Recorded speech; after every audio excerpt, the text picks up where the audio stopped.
is de behoefte aan het niet.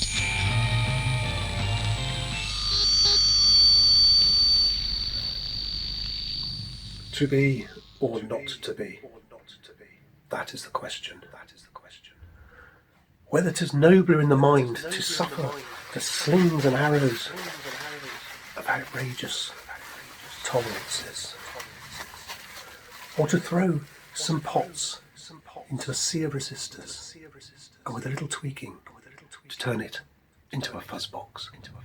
Ting, ting, ting.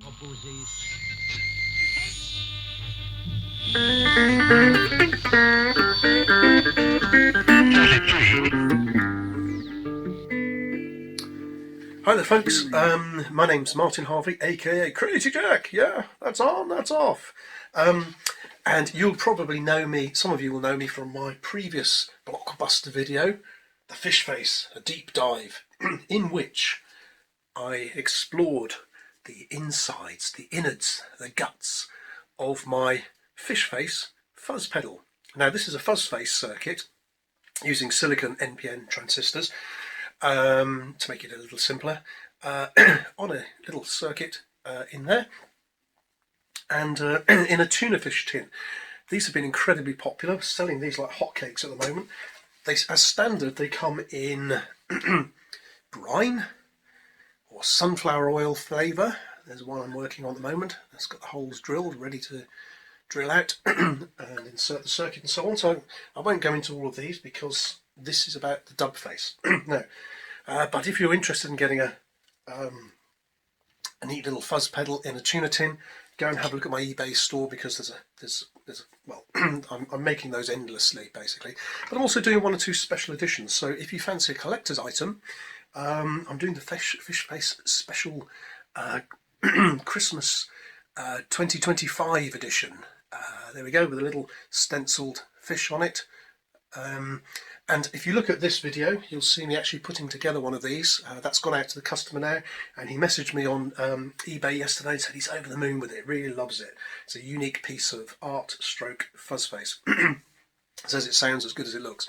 Great, so thanks very much for that little bit of feedback there, all very important. So there's a special edition one if you're interested. There's a batch of 6 of those. 2 have sold, I've got 2 I'm working on here, and 2 more coming down the line. Anyway, today I'm going to tell you about the DubFace. Now, I was looking on eBay, and you know I like putting amplifiers and fuzz pedals into strange enclosures, and I came across a batch of these genuine VW hubcaps. Yes, the real McCoy. And I bought a batch of 6 of these. And I thought, how can I turn that into a fuzz pedal? And I had a few challenges. For example, the foot switch, one of these sturdy little items over here, is quite deep. So if you imagine, putting that into a... Oh, by the way, if you haven't already, please like and subscribe. I've got 139 subscribers, and I'm hoping to grow to 10,000 by Christmas. So go on, you know you want to. Yes, subscribe! Yay! Applause! Sorry, I digress. Right, so if you mount that in a piece of metal, you see there's quite a bit of...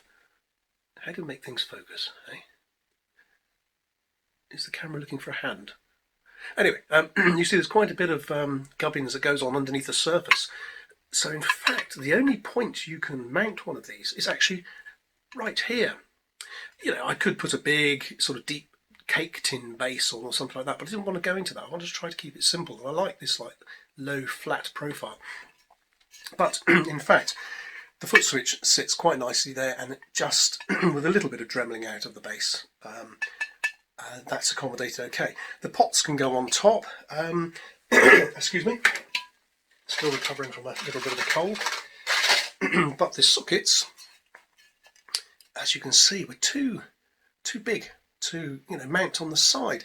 So I came up with this idea of using Fender Strat boat sockets, as they're known, and mounting a couple of those on top, so that let me see over here, your guitar cable, here's a little short one, goes in at an angle, comme ça, there we go, in, out, shake it all about.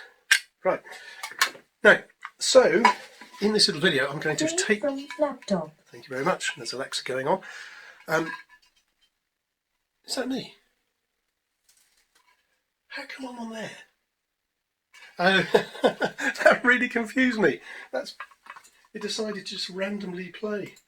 And there's me in the previous video. I thought it was actually going through the... Anyway. Right, strange things happen sometimes. Right. So there's what we start with, a VW hubcap. And that's pretty much what we end up with. I haven't finished this one yet, but I thought I'd show you some of the workings of this. And if you're interested, you can go and buy one of these. They're not cheap because there's a lot of work goes into one of these, and they are unique pieces. I've got a batch of 6 of these. I've ordered some more hubcaps of a different size and shape, still VW ones. So there's another batch of those going to come along soon, and I've got some huge ones. 15 inches I think, which are really rusty and relic, so look out for those as well. So anyway, I've also got some Morris Minor ones on order as well. Anyway, so today I'm just going to show you how we go about turning this into something like this. Now, along the way, let me just show you, I've just put a volume and a tone knob up here. This is volume, that's fuzz. I don't know if you can get buttons that say, knobs that say fuzz on there, you probably can. I did have some more sort of like retro knobs on there for the other one, but I just thought I'd try out these today for this one. So this unit here is in a nearly completed state, so I'm going to show you a little bit about this, and then I'm going to backtrack and show you some of the other processes I go through, like the drilling out of the holes and so on. Let's have a quick look into this one, shall we? Okay, come over to the bench and I'll show you. Sorry, I forgot to mention also, as well as talking about the insides of the DubFace, I'm going to be talking about how we create the fuzz face circuit. There you can see 2 little transistors, standard fuzz face circuit. Done my own little layout on a piece of electro cookie board, which is really great stuff for making this sort of thing. You can use it for prototyping and actually solder up the finished, the finished unit onto that. It's absolutely great stuff. So how to make those, how to test one of those. Here's my test rig. I'm going to talk about this in this video as well, because some people have been asking about this.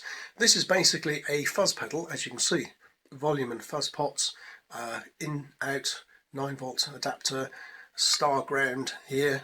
This is the equivalent of your foot switch. That's on, that's off. I've got these little green connector blocks all over it, so that once I've wired up the circuit like this, instead of installing it into the pedal and then sort of tweaking and soldering up everything and screwing things together and then finding out it doesn't work, I test it on this. So this goes on here. I put all the wires into those connector blocks, wire it up, and later in the video I'll show you that actually working. This is a fantastic little device. I highly recommend making one of these. It's similar to the sort of breadboard things that Josh on JHS Pedals uses for breadboarding pedals and so on. You've got all the controls mounted in a permanent sort of fixture like this, which means you don't sort of wire it up and then have like pots scraping around all over the desktop and falling off, and you have to blue tack things to your chair and everything else. This makes life much easier. And yeah, that's actually the inside, the hole that I cut out from one of my Crazy Jack amplifiers. And I think by the time this video goes out, or around the time, I might have a couple of those on on eBay too, for the Christmas period, Christmas 2025 that is. Hand-built, hand-wired 9-volt battery amplifiers, and people love them. Right, anyway, so we're going to be talking about that as well. What else are we going to be talking about? That's it. Right, come over to the bench and let's get going. Oh, that's nice. Nice cup of tea. Go make yourself a cup of tea. Right, if you haven't already. Right, so let's go. So, here we have the fish face. I told you all about that. Comes in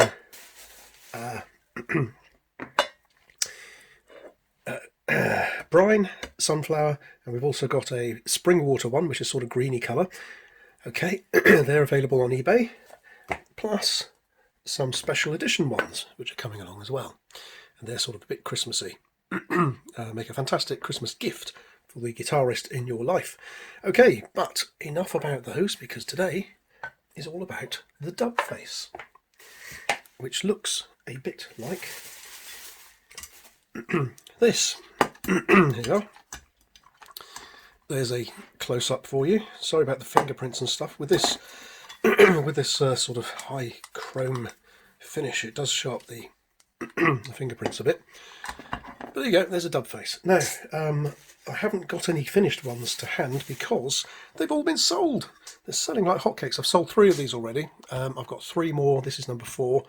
I'm working on, and they're going to probably be sold in the next few days. So by the time you watch this video, there might not be any left. Unless you're quick. But don't worry, I'm going to be doing some more based on other hubcaps as and when they become available. See, there's what it starts like, and that's the inside there. It's actually chromed all over, and then inside they paint. They paint it for some reason, and that scratches off very, very easily.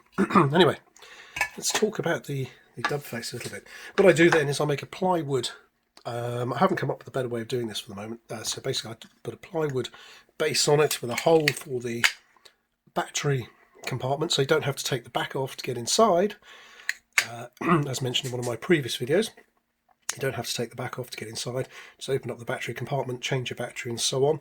And this is marked out for a bit of dremeling here to accommodate the foot switch, which protrudes by about 1 millimetre outside the depth of this.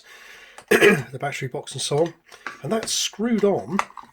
It's very sturdy actually. It's screwed on with the screws that go through here, so these 4 screws here and under here actually hold on not just the Strat boat socket things here, but they go right through, and I have little nuts embedded in the other side here which draw that all together, so it's a nice sturdy thing. And I've also got 4 brackets inside which help locate the sort of locating pin sort of thing. So when it's finished, it's all sturdy, and then for the moment I finish off with electrical tape around here and put on a big piece of a mouse mat which is cut out. These are the ones for the where is it? There you go. That's the cap, the base that goes on the fish face, and I do the same sort of thing onto here with a big space for the socket, of course, and that they've gone out to customers and they seem to be very happy with those. That's great. Right, so I might edit in some videos of working on this one later, but basically what we do is we start with one of these, and I have, so I should have got this ready. Excuse me rustling around through all my notes. Ooh, these are all the notes, and here we go, here it is. Design documents, you see, there's the fuzz face as it was, the DubFace as it was designed originally. So when I made the first one of these, I put a piece of paper over it and did like a brass rubbing, as they used to call it in the old days, when you used to go to churches and get some, I think it was wax or crayon or something, and take imprints of effigy, coffin effigies or whatever they are, etched brass things. Anyway, so I used the same technique. I put this over a finished drilled one, rubbed the pencil, and then carefully traced the outline, and that's my template for all the DubFaces going forward. Right, so when you transfer that, you do sometimes get 0.5 millimetre or 1 millimetre or so out, but that doesn't really matter too much. You know, you're not going to notice if one knob is 1 millimetre higher or lower than the other. And that's part of the charm of things. You know, I'm not making pedals which are mass produced in a factory. Everything I do is handmade, hand wired, and so on. And there's a photograph of the base in case I forget where to put the screws. Okay, so basically we start with one of these, and then I'll cut this out, stick it onto here, and then with my trusty, excuse me, bradawl, 100% plastic, I will then poke through the holes in each of the positions here to mark that. Then we'll end up with one of these with 7 or 8 little nice little dents in the perfect place. And I take it to the workshop. It's Crazy Jack. Hi. Take it to the workshop, drill out the holes, and then we'll end up with something like this. Now, can you see the big holes I've drilled here, which allows the socket, which is mounted, see these in and out sockets are mounted on the Strat boat jacks, but they protrude through, as they would in a Stratocaster, if they were, even if they would be even deeper on a Strat, but they protrude through, which is fine, but I've had to make holes to allow for that, so I've cut the precise size hole for that and worked it out carefully so that the positive lug doesn't touch the metal here. Everything else on here, the whole unit, just as in a standard sort of effects pedal, the metal casing will usually be the ground as well. It's the same here, so this whole thing becomes your ground, which is great. But I have to make sure that very carefully the positive lug on both sides doesn't go anywhere near that metal. So that's that. Right, so drill out these big holes here, then the little holes for the pots. Okay, let's take those off a minute so you can see what's going on here. There's 3 holes at the top, 2 pots. The LED is going to go in there. Drill the holes for the screws, of course, and 12mm hole for the foot switch. And once that's done, then I've got, I don't know whether you can see it. Can you see under there? If it focuses a bit. Will it focus? Will it focus on my hand? Oh well. Anyway, can you see a little bracket under there? So basically the foot switch wedges a little metal bracket under there, and onto that I mount the circuit board and do it up with some nuts, so it's very tight, plus a couple of plastic washers for insulation there, so nothing goes wrong. And there we have our circuit mounted. Even though I say it myself, I think that's quite a neat sort of solution. You don't have to drill another hole in here or stick it down with sticky back tape, double-sided sticky tape, or anything else a bit dodgy like that. So there's your foot switch in there, your circuit. Yeah, that's nice and tight. Circuit mounted on there. Now, I will have pre-wired the circuit, so before I get to that stage of putting it in there, I've wired this up. Again, using my... Can I find my diagrams? Let's have a look. Now, here's an interesting thing. In the comments, if you like to get involved in comments, and you'd like to see some more of my working document tools, let me know, because I might upload a file, for example, for this. Now this is... Let me just get one... Excuse my back here. I use these little electro cookie boards. In fact, I've got both my LM386 amplifier and the fish face circuit down to half a board each, so I cut these in half, makes them go further. And why, why waste all that board space when you only need that much? So if you look, that's actually cut in half. But I designed these a few years ago, and these are great for doing layouts. For example, here's the nearly finished version of one of my LM386 amplifiers, which goes into a tin can, but you can also use this for, I build my kits from this diagram as well. So that, where's it gone? That thing here is really useful for planning out your circuit layout there. So let me know if you want me to publish these, because if you like, I'll just turn it to a PDF, give you a link below. And you too can do the same sort of thing with your electro cookie boards. It doesn't have to be electro cookie, you can use other Vero boards, but I find these ones are particularly good, reliable.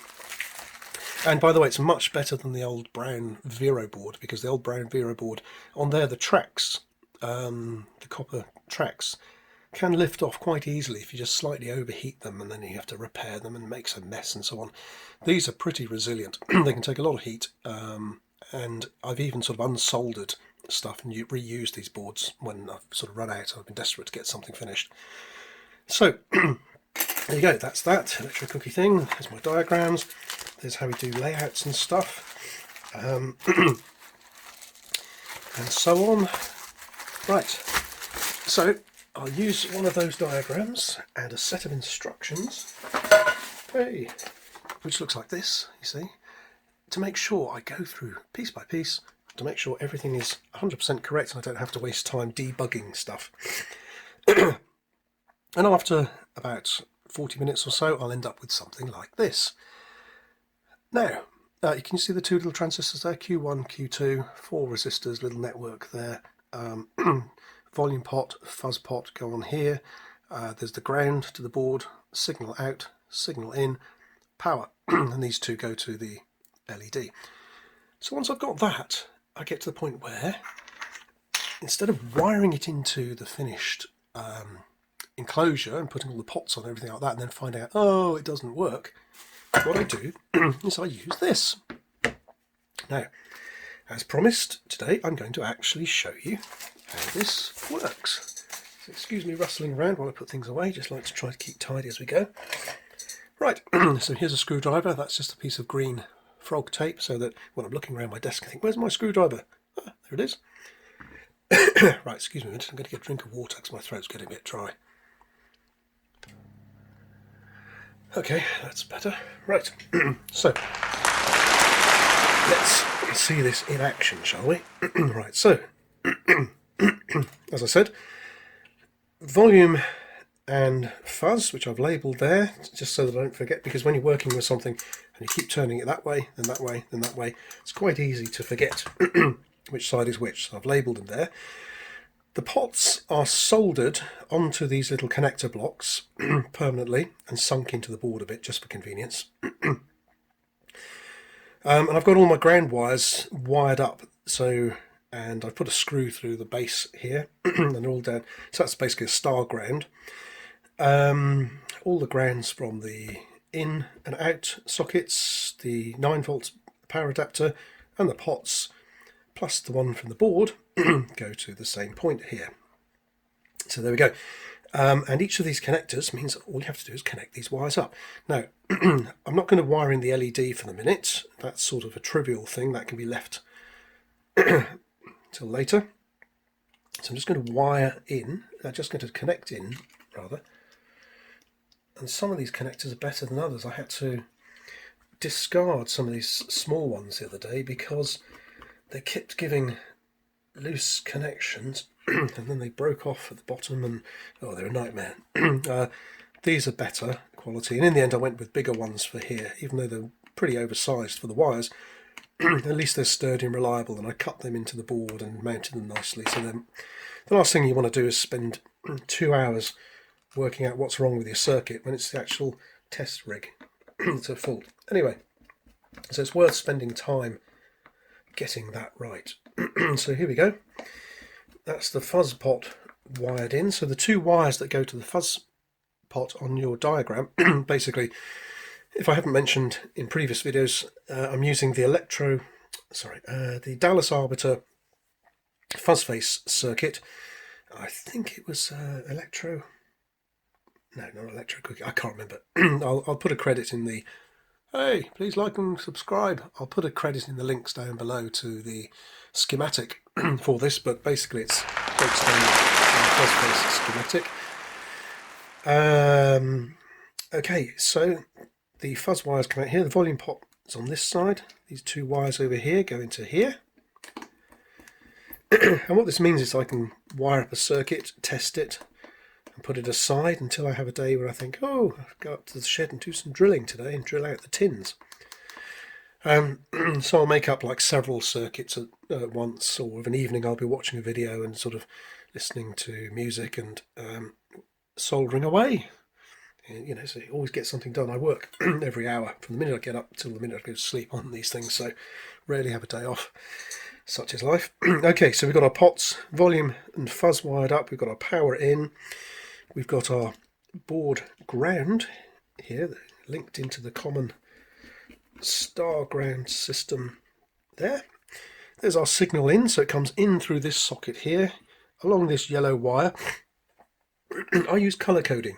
I started off doing all my amps and stuff with just red and black. Red for positive or signal or whatever, and black for ground.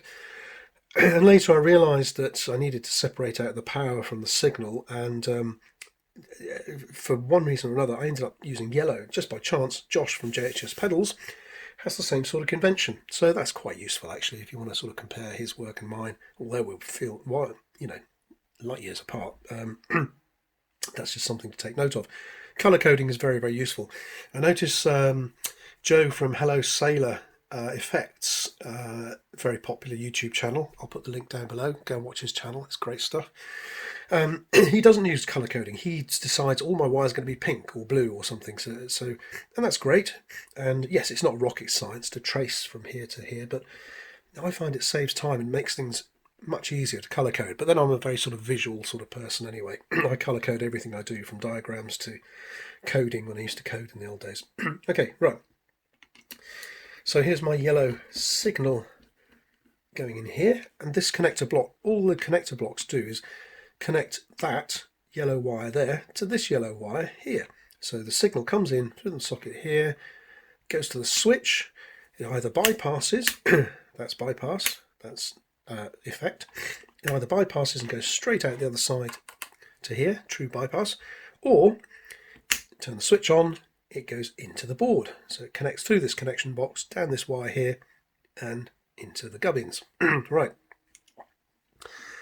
So having done its fuzzy thing on the board, it then comes through the output here, back out through the green wire, connector block to the green, switch, and out to the amplifier. Shall we see if this works? Well, I've tested this previously this morning, so I happen to know it does, but let's pretend it doesn't, shall we? Now, on my desk, you can't see up here, but I've got one of my Crazy Jack amplifiers in a little enclosure. Okay, I'll see if I can show you. Hold on. Excuse the wobbling a minute. Hey. There you go. See, there's a Crazy Jack amplifier in there. There's various other parts I'm working on. See, there's an amplifier, Crazy Jack, and I keep that on my desk, and it's permanently screwed into the desk. There's some screws there under my monitor.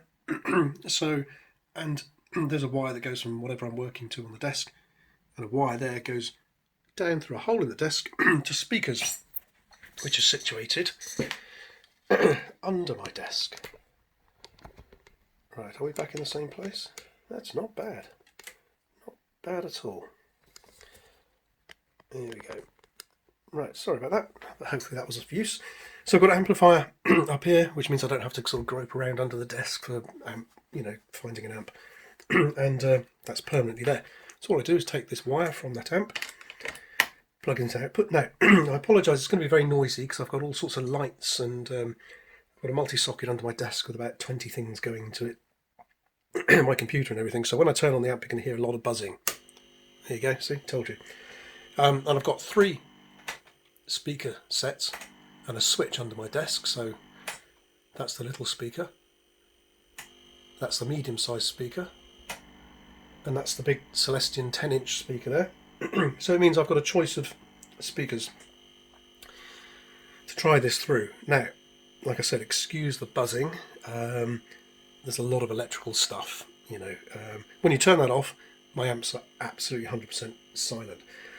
Right, what do we need now? We need a guitar lead, something like this, which goes into this socket over here. And I can tell by this point whether the thing's working because oh, that's interesting. What's going on here? Ah, that's on. Right, that's bypass. There we go. Nice strong signal tapping on there through the guitar lead, out through the amp. And it's bypass. Oh, what's wrong? Huh, no power. See? Now, the fish face and the fish face has a 9-volt power adapter, so you can plug in center negative, so you can plug in your standard pedal power supply. Excuse me, let's get some water a minute.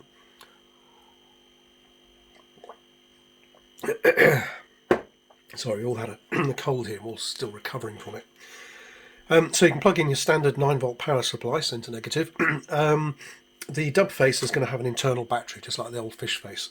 But either way, this rig works for testing both.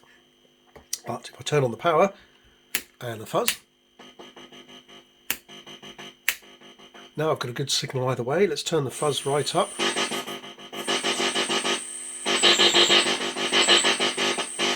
Okay, now when I do that, I go, yay! The healthy circuit. Today, I'm using my trusty Squire Telecaster looks like this. Yes, I haven't got down to screwing that scratch plate on yet. I put it on there thinking, oh, I like this scratch plate, on top of the other one. Excuse me. Crazy Jack. Deep Relic, what do they call it?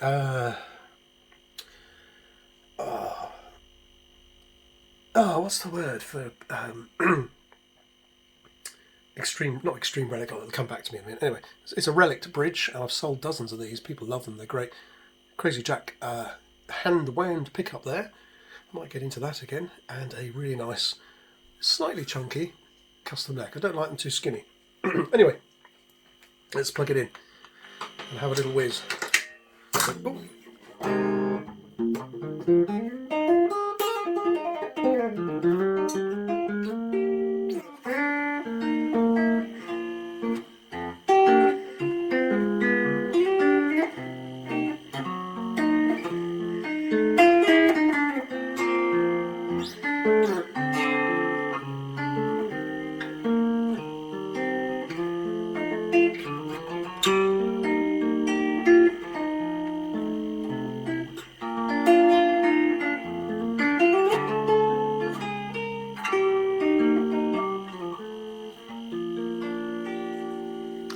So that's the clean.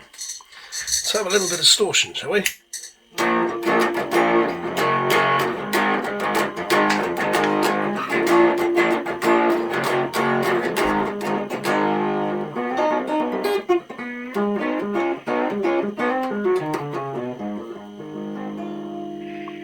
Okay, so we know that's working. And a couple of customers got back to me and said, oh, it's not particularly loud. And I said, well, yeah, that's a feature of the original Fuzzface. Apparently they weren't that loud.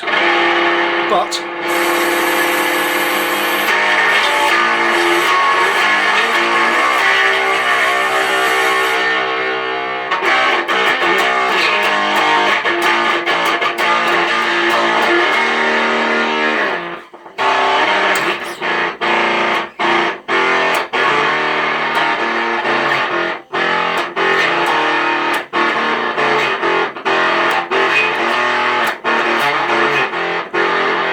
so it's quite tricky trying to play guitar and look into the camera at the same time. Anyway.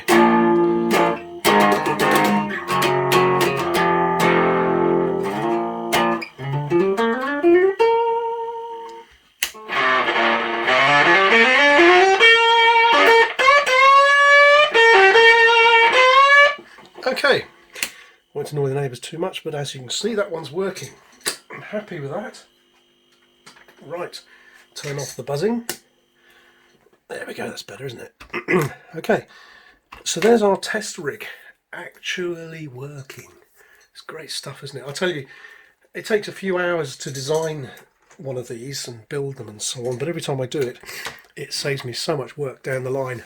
I've got several of these which I use for different purposes. This one's used for testing the Crazy Jack amplifier. When I've wired up an amplifier circuit, plug it straight into there, guitar in, speaker out, battery holder, and you can mount the volume pot on here.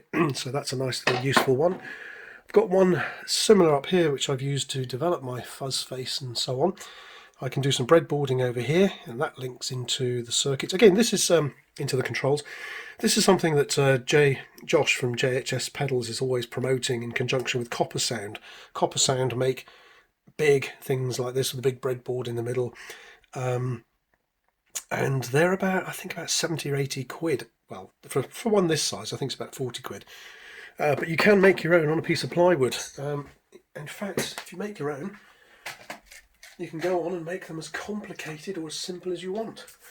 Here's one I made earlier. Now this has got a big breadboard on it. I put one of my LM386 amplifiers up here to link in with this, running them off the same power supply.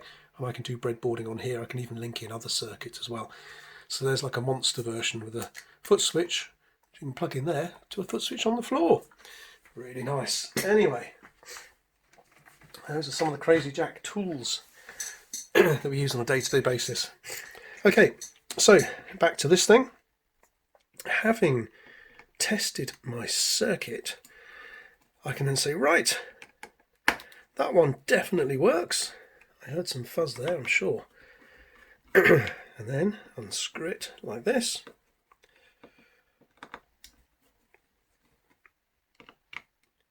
2, 3, 4, 5, 6. 1, 2, 3, 4, 5, 6. 1, 2, 3, 4, 5, 6. Take out all yon wires, and that one's marked with a tick to say tested. Okay, next I'll get the next circuit and say, right, let's try this one. Plug it in and do the same. Okay, so once I've tested the circuits and I'm happy they work, then with my DubFace with all the holes drilled in, I'll insert the boat sockets, which I don't know whether you can see there, but I've actually rounded off. So I've filed, because when you stick them on there as they're bought, they stick out the edge. So they have to have a little bit of metal work there to make them comply with the circle and the diameter of the hubcap, of course. But as I was saying, I'll then bring up the circuit to this, bolt it onto there, and then start to wire up the pots and the inputs and everything here. And once we've got to this stage, I'll put on a battery clip here, because inside the battery case is going to go there. See? And this is actually going to be mounted like that. That will be about there. Got some length there so you can take out the battery thing. Shall we see if this works? I think it does. Right, so so you see, what I do is I test my amplifiers and fuzz pedals at every stage along the way, because it makes sense. Anybody who does this will agree with me. There's no point in sort of following some instructions and wiring the whole thing together and saying, right, there are 300 solder joints, 20 components, and it doesn't work. So let's have a go again. Now let's turn this over carefully. Let's pop it on the desk like this. Should we pop our volume tone on just for fun? I'm not going to press them right down, because sometimes things can take a lot of force getting them off again. So just pop them on there just for reference. So there we go. Plug in our... Now we don't have an LED at the moment. I'll do that as the last thing, because that's a sort of trivial sort of thing. Turn on our buzzy amplifier. That seems to be good. It's on, that's off. Take our guitar lead again. Plug it into the... I'm just going to put some blue tack on my desk, because I don't like putting excess stress on wires and stuff. I don't like things spinning around the desktop. So I'm just going to plug that down with some blue tack. Get out the old guitar again. Here it is. And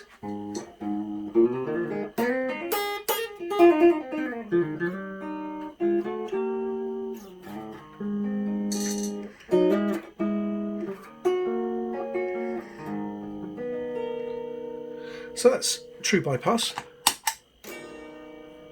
What's wrong? Oh, everything's turned right down. Yeah. Thought I was going mad then. Okay, so there's volume.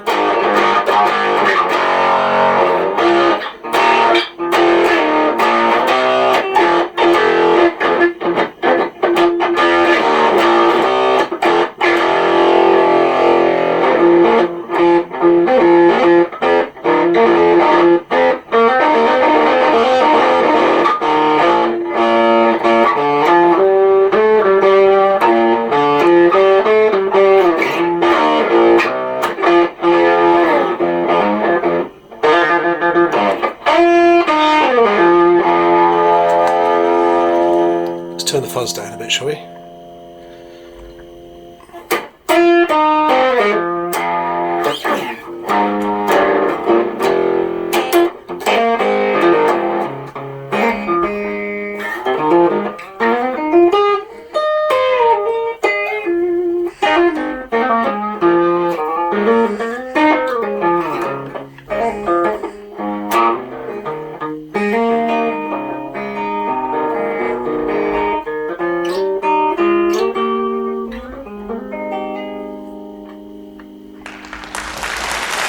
anything. So quite a subtle effect there.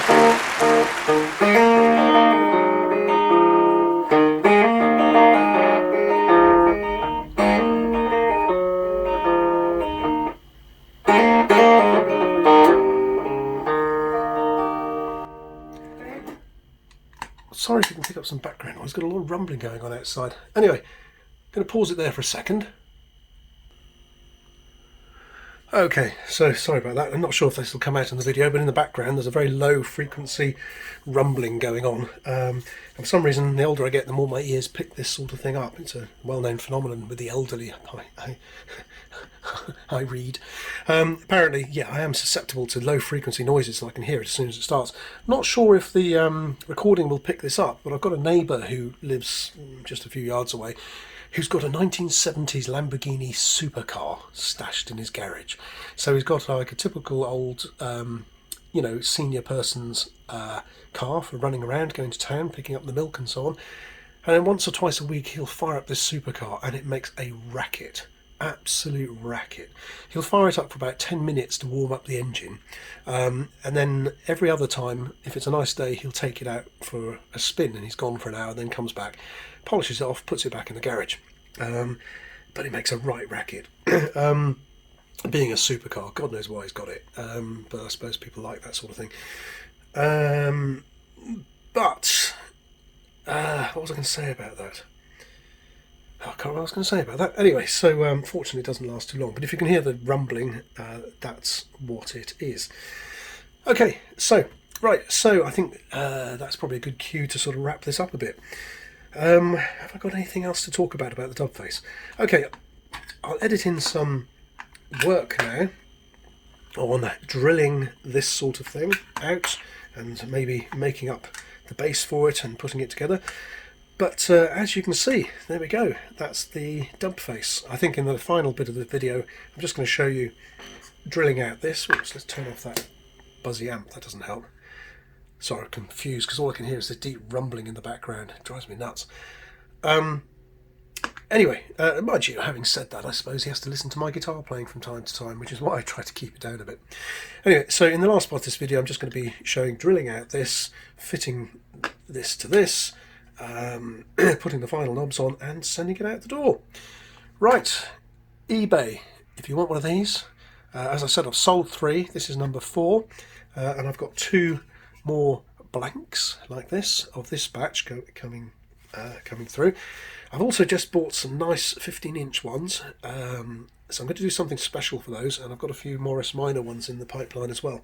So watch the space. If you haven't already, please like and subscribe. Do you know only 1% of my viewers actually subscribe to this, and I've got 139 subscribers. You could be number 140. Yay!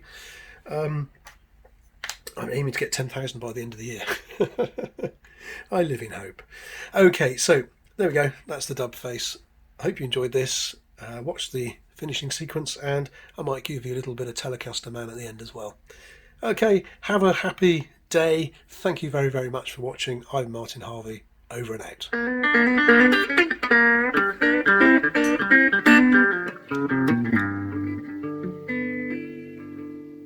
Telecaster Man, tell it in my hand. Telecaster Man, tell it in my hand. Well, I tried so my baby just don't understand. Telecaster Man, Telecaster Man.